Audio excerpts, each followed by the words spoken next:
Hey, family. Today I'm going to answer the number one question I get all the time. Hey, David, what are the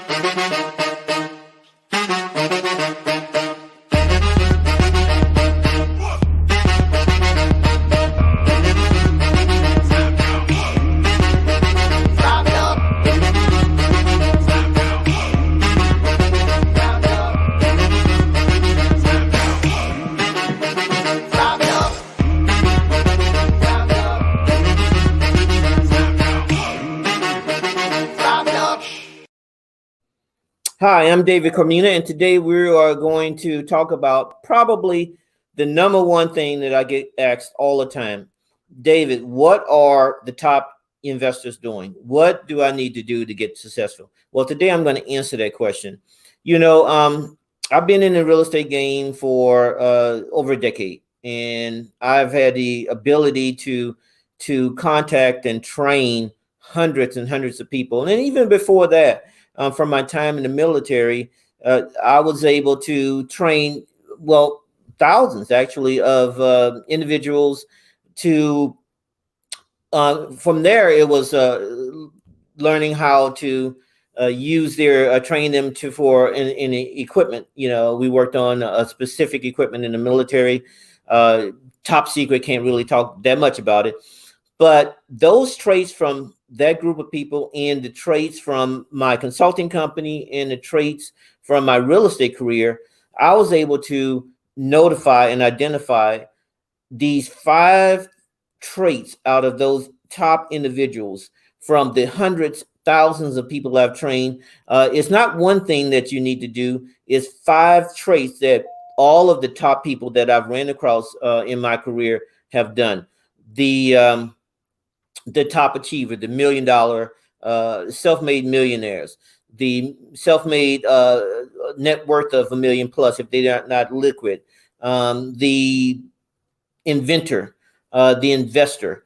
All of these people that I've ran across, the top CEO, all of these people that I ran across had these five traits that really are kind of universal. And it's kind of surprising that, you know, across multiple fields, you're looking at these five traits that are necessary. So let's get right into it. First one, morning routine. Having a morning routine is super important for you to have. It's but not only just a morning routine, but a morning routine that covers guidance, gratitude. Now, I've talked about this quite a lot, where you have your gratitude. You have we talked about the morning miracle that I do, which is a routine that's in the morning that covers not only my gratitude position, but then also you know, my kind of mental toughness, my approach that is necessary for me to be tough, because there are a lot of negativity that you're going to find in the real estate career. There's no doubt about it. That mental toughness piece is very, very important. You're not going to have a successful career in the military if you do not practice or have some type of mental toughness. That's a fact, guys. So waking up in the morning, having a morning routine that focuses on gratitude, what you are grateful for now, and operating in the sense of gratitude is probably one of the more important things. Gratitude is so important that if you don't have the right gratitude, the right attitude, the right mental mindset, all these other things that we're going to talk about are, you know, very secondary. In fact, you probably will not be successful if you do not have gratitude. So gratitude is one of the main things that are necessary for your real estate career. We're going to start off with gratitude. The next, hold on a second.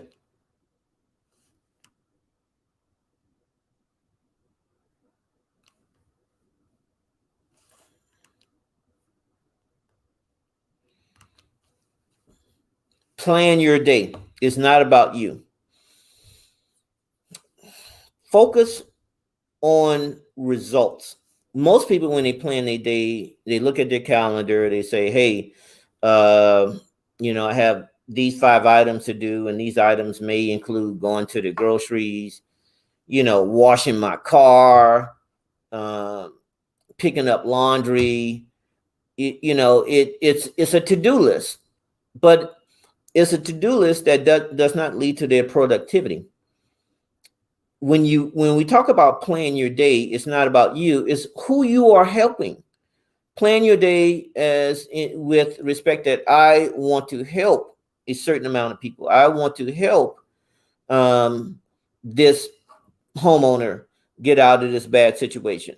I want to call and I want to help 3 homeowners. I want to have 3 solid conversations with homeowners that are interested in my services. That's how you plan your day. Not, I have 9 o'clock, I'm going to the gym. 10 o'clock, I'm having breakfast. I'm going to pick up, my, significant other, and we're going to have lunch. I'm going to, that has nothing to do with your success. That to-do list that you have listed, nothing to do with how you're going to be successful in your real estate investment career. That's how you plan your day. For my career, I need to reach 5 people, have 5 meaningful conversations where I can help 5 people. I need to go to this networking meeting, and my goal is not just to go to the networking meeting and be a fly on the wall. I'm going to engage with 10 potential investors, 10 potential homeowners, 10 potential clients that needs my services that I can help. I'm going to do something in the community that helps the community out that I service. I'm going to be of value to that community.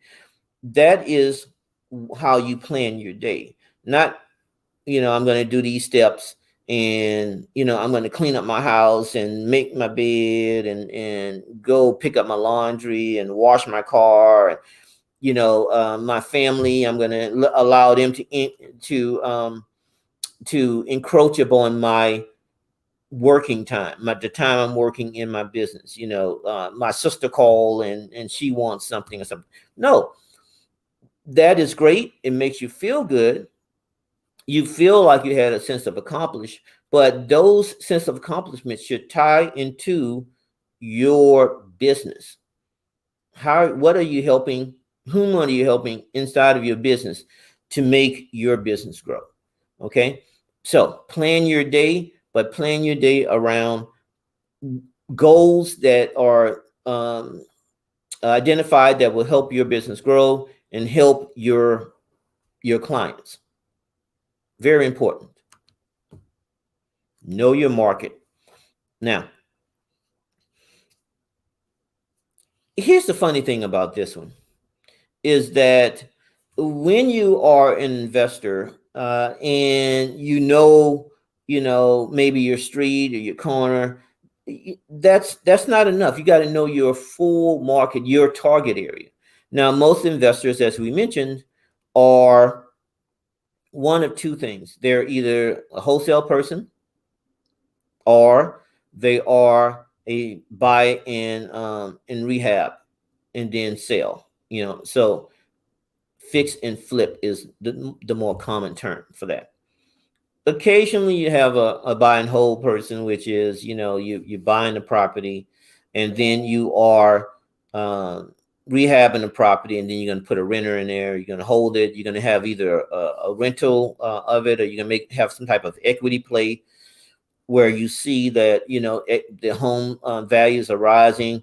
You want to put a renter in there to stabilize, maybe pay off some of the mortgage, but then you're really focusing on that home price, the value of that home rising, so that you have the equity play. What I mean is that you bought it for 200. You have a very good feeling that, if you hold it for 3 years or 2 years, that you can sell it for 250. That's an equity play where you are renting it out just for the amount, maybe to cover your mortgage, maybe a little bit more, but really your intent is to, after a period of time, 1, 2, 3, 5, 10 years, you're going to cash out, and then you cash out on the equity. That's the equity play I'm discussing. But whether you have a strategy that is, wholesaling, fix and flip, buy and hold, you want to know your market, so that if you're your community and someone comes up to you and say, hey, David, what is a good value for my home? What is, this guy is, I'm getting these phone calls, and I don't trust them. I trust you. What is a fair value? What is a fair deal? You got to be able to respond. Now, that response could be, hey, listen, let me get some more information. Let me look at the condition of your home, that type of thing, and then I'm going to provide you with a reasonable offer.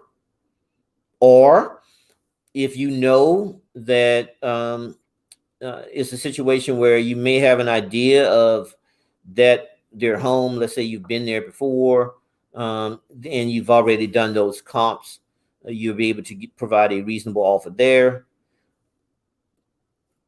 That maybe that home is in an area where they're doing some repairs, or they are maybe there's a eminent domain type of situation that's going to happen real soon. There may be another reason why the property is distressed. You need to know your market. That is important. Be a professional, know your market, so that you can respond to that particular inquiry, because it happens a lot, especially when you're out in the community. I was at a meeting yesterday where it was in one of the emerging markets in here in the Tampa Bay area, and I must have had 4 people out of it. It was maybe 15 people in the room, 15 to 20 people in the room. 4 people directly engaged me about the real estate, and then the other 2 or 3 people are just kind of in the area, in the real estate field, and we basically talk shop. So knowing your market, being a professional, knowing your expertise, area of expertise, when you have those conversations, you're able to speak about the market and about opportunities, and together maybe you guys can collaborate on the deal and make some money. So knowing your market is super important, which kind of leads into the next point: role play. It's amazing to me that we live in a culture where we see every single day, on TV, maybe in person, maybe in our own personal history, where we practice. But somehow we figure that, in our profession that makes us money, we don't need to practice. It's amazing to me. Practicing, knowing what you're going to say, super important, because if you're stumbling when you're making your presentation, if you don't have a confident tone when you're making your presentation, if you're not having the body language when you're making your presentation, remember, 55% of your communication to another person is through body language. It's not through what you say. What you say is actually the least amount, roughly 7 to 8%. So if you're saying, I can help you with your home, versus, yes, I can help you with your home, those are 2 different messages that you are conveying to your potential person that you want to help. And in most cases it's a seller, but sometimes it's a buyer. So role playing with another individual, whether that's a spouse, whether that is another partner on your team, an individual, family, role playing is important, because it gets you past the words. You're able to focus on all the other communication outside of what you're saying. And then also you're able to listen because you know what you're going to say. You're not, you're listening and you're able to respond to their need because you know what you're going to say. If you're not role playing, then it's you basically role playing on them. And so the opportunity that you may have of making money is greatly diminished. Role playing is important. A little transparency. Every morning, me and my team, we spend a minimum 30 minutes on role play. Usually the role play sessions run a little long, but it's so important that I personally, my team and I personally role play still every day. And so it's really, really important that you role play. And here's another note. I remember it was about maybe 3 weeks ago. And it was a situation where we were role playing. I was asked to step in, kind of to wrap up a role play, or to hop in the middle. I was telling my team, well, this is how you would do it, and I kind of took over the scenario. We try to use live scenarios too, guys. Something that is you would actually run into in the field, and so it's kind of you perform how you play. If you have role playing where everything is super easy, then when you run into someone that has a objection and you have to handle that objection, then you kind of get tripped up. So we try to have realistic role plays. So I hopped in on this particular role play, and guys, I was thinking about something else, and I was there's was a deadline that was due, that was on my mind while I was doing this role play. And guess what? I was horrible. I was horrible. Now, I actually wrote the script for these guys, and I was horrible. It was because my mind was not there. I was saying the words, I was thinking the words, I was trying to convey this message, but because my mind wasn't there, I mean, it was horrible. And it was shocking to me because I thought that I could, role play in my sleep. I've done it so many years. I mean, a decade in the game. It was horrible. So when you role play, two keys. One, make sure that it's a realistic scenario, something that is plausible that you're going to run across when you're in the field. Two, be present. Don't have your mind all floating around. Don't, mail it in. Oh, I can do this in my sleep. I'm David Carmena. No, be present. And three, remember, how you practice is how you play. If you have a trash role play session, in most cases, you're going to have a trash session when you are out in the field talking to, that particular client. And that may be a $5,000, $10,000, $20,000 opportunity that you're not going to get because your words and actions was not, correct. So role playing is important. You want to do that daily too. If you can't do it daily, definitely a couple of times a week. Role play. Make your calls, drive for dollars, and follow up. This is the meat and potatoes. This is non-negotiable. Make your calls, drive the area for dollars, follow up. Now, in another training, we talked about the driving for dollars. We had our man in the field. He drove an area, and in that area, he actually identified a home that was disheveled, looked like it was something that would be a good opportunity. And we spent the whole, segment discussing what to do next once you identify a property. That was driving for dollars. In fact, if you go to one of our previous, the best way to probably see that is you join our private group, Facebook group, Corner Class Tampa. In the private group, you can request that particular episode, or We also post episodes in that group, and also private content that we cover all these techniques: driving for dollars, what to do in various situations. We also are talking about our latest project that we're working on. We call it the 83rd Street Project. All that is in our private Facebook group. So the driving for dollars is kind of tied into know your market.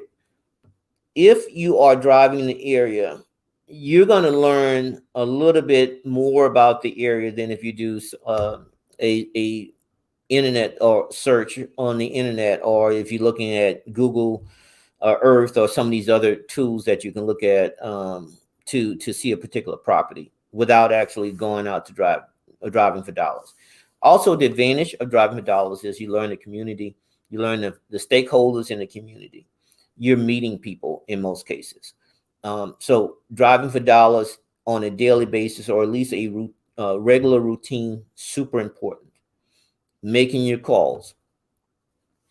When you're driving for dollars, there's going to probably be opportunities where you see a home that is disheveled. The grass is, waist high.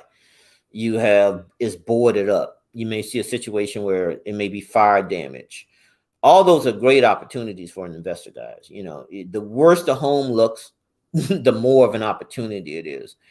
Making a call to that individual, making those routine, those calls are important. You can't be afraid of the phone. And that leads us back to our number one, which is our morning gratitude. Mental toughness is that you are helping this individual. In most cases, this individual is, maybe an absentee seller or owner. Don't even know that, the places have code enforcement out the yin yang. May have not be in a position where they can pay for their taxes. May be in a position where they need, just be rid of the home. Give me some money. Let's make a fair deal. You take over the responsibilities of the home. I'm in a different position in my life. I've moved from Tampa. In one of these other states, I don't want to deal with that property. I'm not coming back to Tampa. Let's do a fair deal. Cover these things that I want you to cover. I need enough money for this. And then you take over. The house is yours. You take over. You run into that scenario a lot. But you wouldn't know if you didn't call them. If you didn't call them, you wouldn't know. So, don't be afraid of the phone. Don't be afraid of the phone. Lastly, you got to follow up. A lot of times, you're not going to be able to contact them the first time on the phone. You call them and they pick up and, hey, I'm ready. I'm ready to go. That don't happen that much. A lot of times, it's multiple times you have to reach out to that person. You may do your initial conversation with them. They say, let me think about it. Or you may not have an initial conversation. You may have to, the phone number that you have may not be their correct phone number. Maybe they changed their number, or their address is different. You may have to write them a letter. Bottom line is, you want to follow up. Super important. You notice that I put that at number 5, because if you don't have these other things, if you're not starting off your morning with gratitude, you're not going to be able to handle the mental stress, the rejection that you would get from all the different various phone calls. If you haven't planned your day to where you actually do have scheduled in your day to do something that is directly tied to your success as an investor, like driving for dollars, you wouldn't be driving for dollars.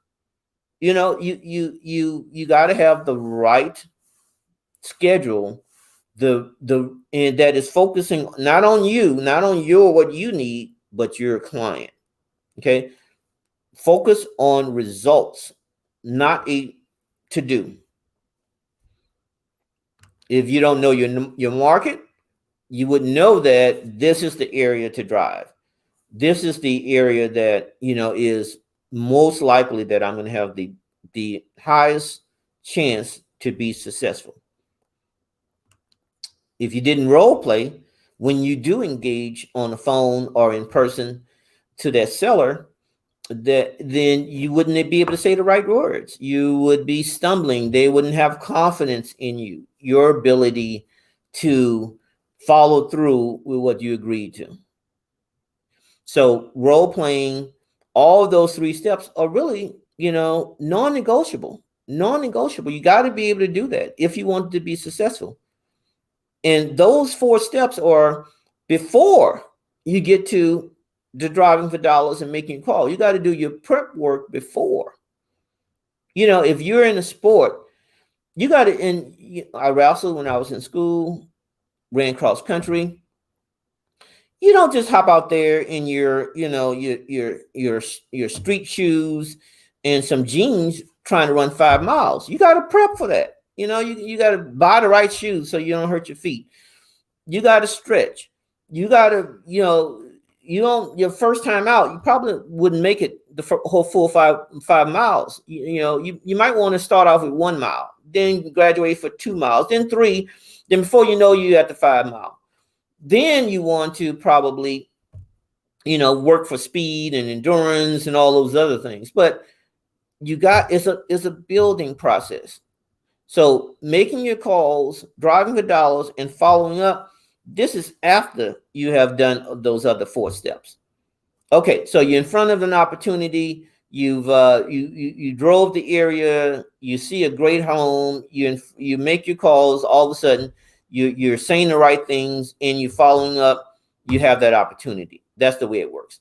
Those are the key things that are necessary for you to be an extraordinary investor.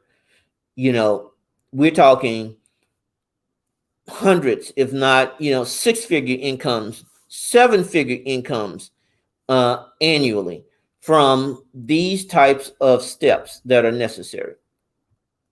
Super important. If you're not able to do that, then really, you're really hamstringing yourself. I'm going to give you some bonuses after the break.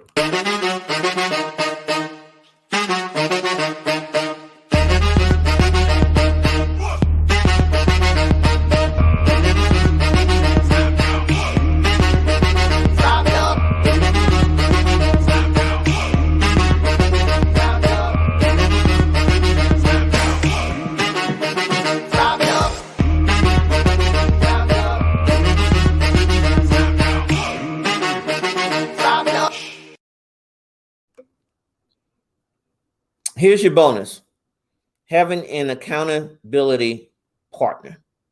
So this is one that a lot of people kind of sleep on, is having that person. It doesn't have that they are accountable to. It does not have to be a coach. You don't have to pay for it. It could be mom. It could be your wife. A lot of people that are investors, this is a secondary stream of income, and they're doing it for legacy purposes, or they want to add to their kids' college fund or something for the family.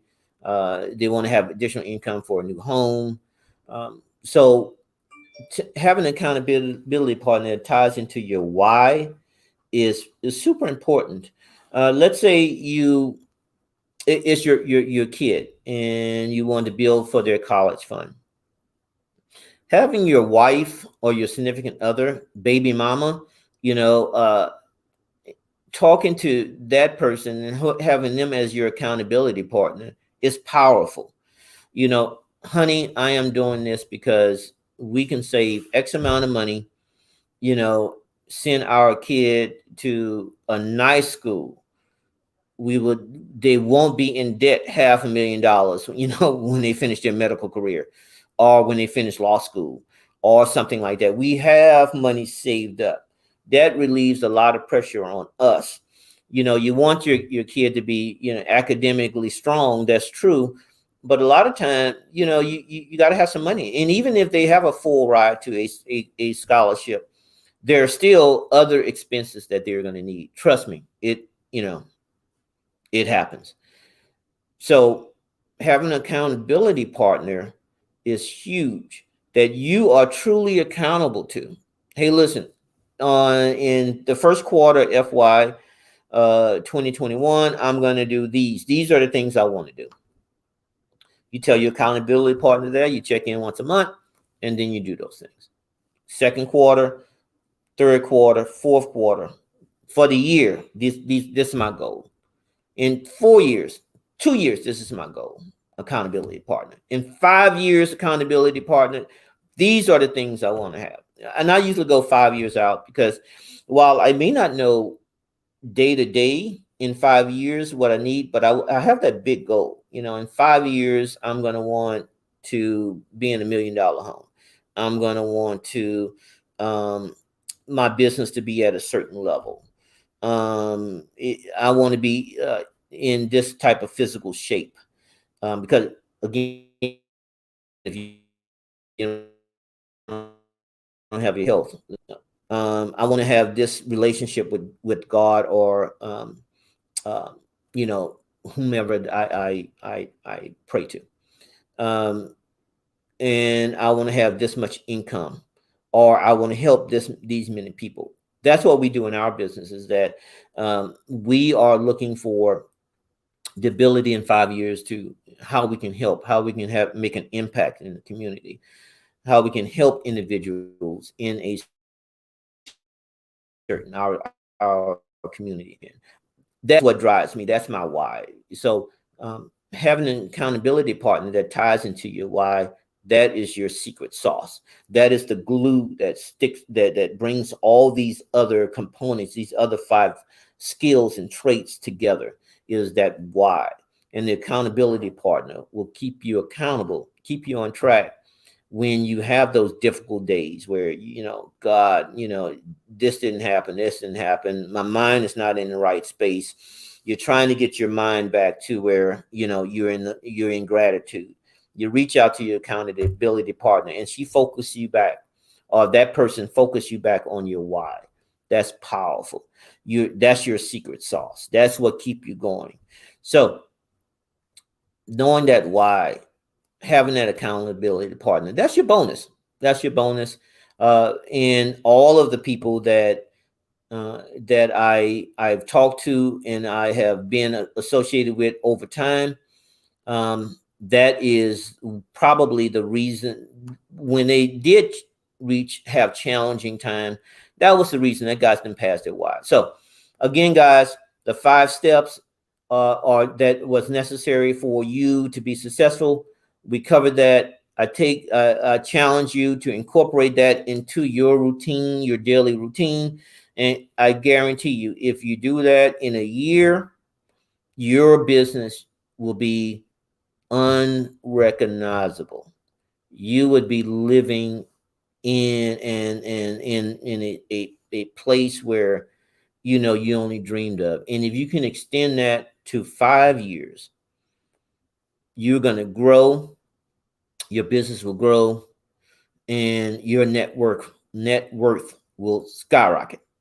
But you got to stick with it. You got to do all 5 things plus the 5th. That gives you your best chance to be successful. Stay grinding. Stop your